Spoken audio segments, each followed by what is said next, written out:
I have shuffled and laid out the cards, so we'll begin now. I work through the 12 houses of the zodiac, and the cards in each house indicate the energies at this time. So for Gemini, for the first house, we have Libra, I balance. So your first house is all about your body, yourself, your outer appearance, how you appear to others, how you are perceived by others, and what you're projecting outward as well. So with Libra in there, this is again an air sign, and Libra is all about finding balance. So this could just be with the way you are projecting yourself to others. Keep an even keel, keep your attitudes and perhaps your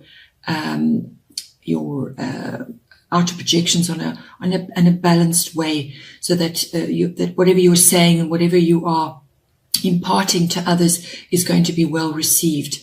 Librans can also sometimes be a little bit indecisive, so if there's something that you're wanting to get across, perhaps prepare in advance if possible, so that when you do have your say, or when you are interacting with others, you're coming across in a positive way. Librans are generally very dignified people. They don't like confrontation. They don't enjoy dramas, so they like to negotiate and keep things flowing, and to come, to use their air qualities, which is the mind, to assess and to come to a happy medium. So also from the body point of view, it could be that if you are looking to start a new outward regime, whether it's working on your body, perhaps it's exercise, or perhaps just improving the way you look, go for a classic look, and just don't go to extremes in any way. Just keep an even keel through this period. When it comes to the second house, we have the North Node, which is appearing in there. The North Node is always to do with life purpose. It's what if you're into following, your past lives, or thinking about what you've brought in from past lives, the North Node is all about moving on from that and moving into your life purpose for this particular incarnation. So you use the South Node to give you your foundation, to see what it is that you are bringing in with you. So if it could be hidden talents, it could be some kind of ability that is now starting to surface. It could also just be putting to bed past issues which have dogged you, and now you need to move forward into a clearer path and feel more at home in that particular house. Now the second house is all to do with income, your money that you've got coming in. It's to do with values. It's also to do with property, your environment, and and your stability. It's also to do with what you love, what you desire and what you would like to own. So with the North Node, life's purpose coming in there, it indicates that possibly elements are coming in for you now, which are going to give you a boost to move you forward in the direction of that you need to go in. So it could be just some kind of windfall, or some kind of push in the direction that you're wanting to go, the direction that you've set for this lifetime. So you're starting to feel a lot more comfortable in your life purpose. There's going to be some sort of support in that endeavor. It could also just be coming home to yourself when it comes to your own values and what you want to move forward with in your life. So it's almost like a positive push in the direction of that you're wanting to head in this lifetime. So you may want to ponder a little bit, put to bed the past issues that you've perhaps dealt with, things that no longer serving you anymore, and you'd like to move on from them, and point yourself north, head north to your guiding light, and to what it is that you feel you would really like to achieve, or you would like to just lay the foundation for in this lifetime. In the third house, we have Mercury, which is mind. This is Mercury rules the third house, so it's in its own house. The third house is all to do with all forms of communication, whether it's verbal, written, even body communication. It's also to do with contracts. It's to do with your siblings and early education and short trips, like small trips. So with Mercury appearing in there, you're asked to turn your mind to what it is that you're currently saying and what you are agreeing to in terms. So that could be contracts of some sort, and apply the analytical side of Mercury to that, and have a good look at what it is you're doing and what it is you're saying, because it also ties in with your eye balance, which is what you're projecting outwards and what's being perceived by others. So and they're both air signs. So you need to bring the air element into your third house to actually help you going forward, because there may be issues coming up.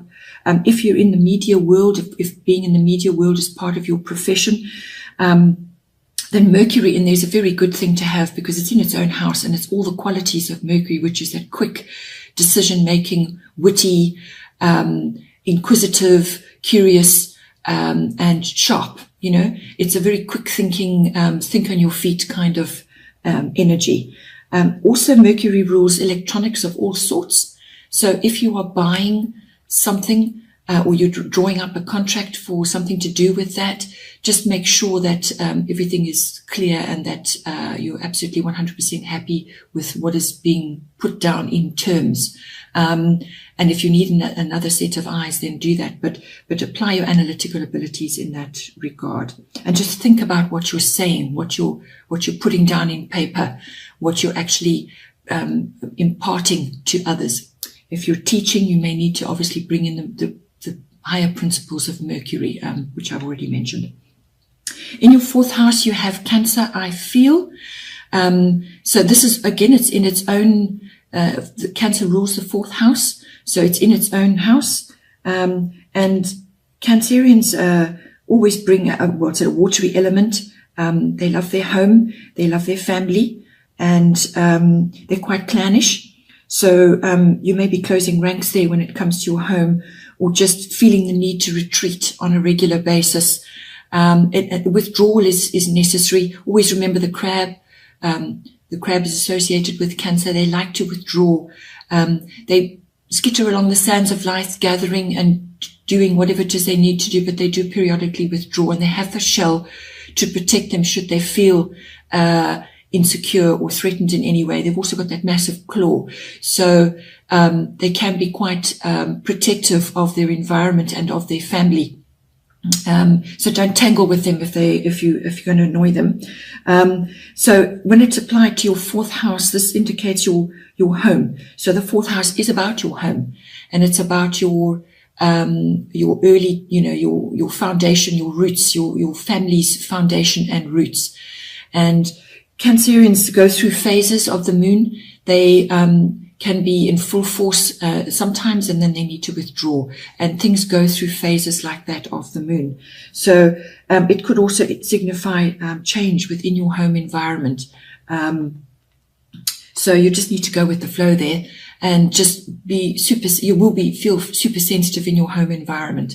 And just bear in mind that you are you may be interacting with others. It's wonderful to be nurturing, which is again the Cancerian thing. It's also the mother. It's wonderful to be nurturing and loving in your home. Just don't be clingy or too overly emotional. Just, be compassionate and be loving, and bring that into your home environment. Because I feel you're going to need it. In your fifth house, you've got Mercury retrograde, which is, it's all about reinvention, anything with a re in front of it. So this could be relief. It could be when you re-look at something, when you review something. And the fifth house is all to do with children. And Cancer is associated with that because it's also involved with children. It rules, it has associations there. So your fifth house, children, it's your creativity, and it's your love affairs, romance, having fun, recreation of all kinds, whether it's sporting or whatever, and just having fun in general. But it can be a good indication of your creativity in this lifetime. And your Mercury retrograde reinvention means you need to relook at this again. There's something that's coming up in your 5th house, which is requiring some contemplation to figure out what is working, what is not working, what perhaps need to be tweaked.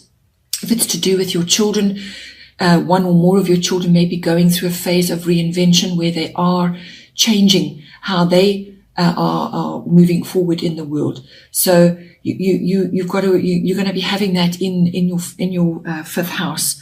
If it's a creative project, you're going to be perhaps may have to redo something. But whatever it is that you're going to be redoing, it's giving you an opportunity to look at it again and to move forward with the revised version. And if it's your child that's having a reinvention, to support them through that.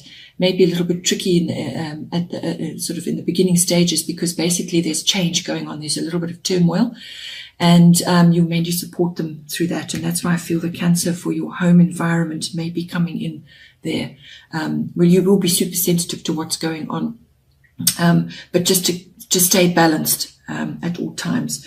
And and if it's a romance that you're undergoing, you may have somebody coming in that you've known before, or it's the second time around, or however, but it's somebody that's coming in again, or somebody that you are entering into a love affair with, or having a romantic liaison with, that you may have been with before, whether this is this lifetime or before. But basically I feel it could be just from this lifetime, somebody's coming back in, or it could just be you seeing others again, that you have known before. Then in the 6th house we have Leo, which is appearing there, and Leo is a very strong sign. It's a sign of strength and honor, and it's also the sign of warmth and enjoying being in the spotlight. Leos love being in the spotlight, and very creative sign, and very outgoing, very attractive, just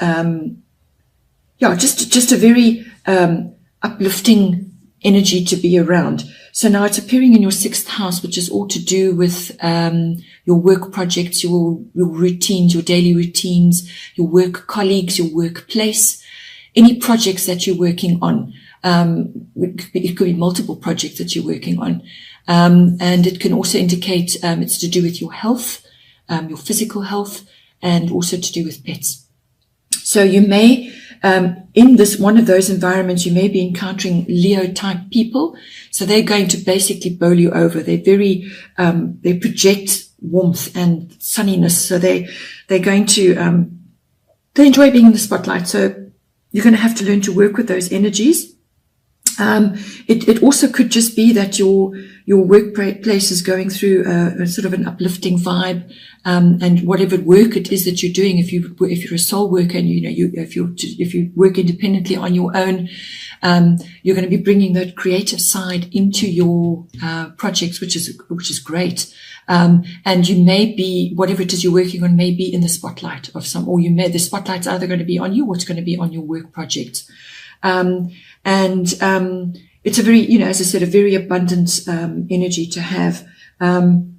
It can also, going the other way, it can also be a little bit arrogant and egotistical. If you're looking at from a health point of view, possibly something there. Leo always rules the heart, the circulatory system, so it could be something in there that you're needing to address or to look at. It's a sunny sign, very warm sign, and you could just be feeling good about yourself as well. But if there are health issues, then to actually address it and look at it. And if you need a checkup, then go for a checkup. Then in the 7th house, which is the house of your relationships, your personal relationships, your one-on-ones, you've got Aries, I am, very fiery sign to be having in there. And this is as I said, your one-on-one, between you and your significant other, or you and your business partner. And it's a very dynamic energy, a very forceful energy, get up and go, lots of fresh ideas, movement, change, moving forward, progression. Or it could just be a really great idea. So if it's a business partnership, there's going to be a lot of energy and a lot of a lot of things happening, but forward movement, fiery, passionate projects that you maybe, or business that you may be starting. If it's to do with you and your partner, a lot of fiery, passionate energy there. And, let's go and get them. Let's get up and go. Let's go and do things. Aries are also very loyal people, actually, when it comes to relationships as well. Once they've decided what they want and who they want, they will go after it. And they will, they put their whole heart into it. So if that's the energy you're bringing into those relationships, your one-on-ones, you and your significant other, that's great. It also can bring in the impulsiveness and the, just very ambitious, almost sort of self-centered as well, in a way that you're going after that one particular goal, or you're actually, going after that one particular person. So it can also be a very impulsive, very forceful sign. So don't overdo it, but use that passionate, fiery energy and harness the loyalty of the Aries to actually make your relationship better. Then in the 8th house, which is the house of sexual relations, sex, death, and rebirth. So more than likely that's symbolic death and rebirth. You've got Jupiter and you've got abundance appearing there. Jupiter is the planet of abundance. It's a very positive thing to have in your 8th house. The 8th house is also the house of big finance, like investments, insurance, legacies, inheritances, and taxes. And it's also other people's money. So you could be dealing with other people's money, whether it's your professional, or you're perhaps dealing with it in connection with a committed relationship. The 8th house deals with shared resources between partners. So Jupiter coming in there is a very abundant, very opportunistic energy, joy, good luck, happiness, abundance. It's all those wonderful things, windfalls, just lots and lots of more and more of whatever it is that is joyful. And if it's money, well, that's money. If it's abundance, it's abundance, because abundance can come in all kinds of forms, not necessarily just money. So the resources between you and your significant other, or in your business environment, can expect to have a boost of some sort. Also, Jupiter because it's the biggest planet, it can also be a bit overbearing and a bit egotistical, and exaggeration, going over the top. So just be aware that if it's to do with money, big money, just make sure that if you're making a splash, or you're getting a windfall and now you need to make a massive outlay on something, just think about it. Bring in your Mercury with your 3rd house that you've got appearing there. Bring that in, so that you are placing that money to the highest good. That's going to be the biggest benefit. Don't frit it away, or make an impulsive purchase, or make an impulsive decision. So it's covering all of that, but it's a very positive thing to have. And if it's your sexual energies with your close partner, then again it's bringing in joy and happiness to that area of your life. If it's to do with the symbolic death and the rebirth of something, it's a very positive thing, because what it means is that whatever was there before has died away, and something new is coming out of that. And to have Jupiter in that regard to whatever it might be in your life is a very positive thing.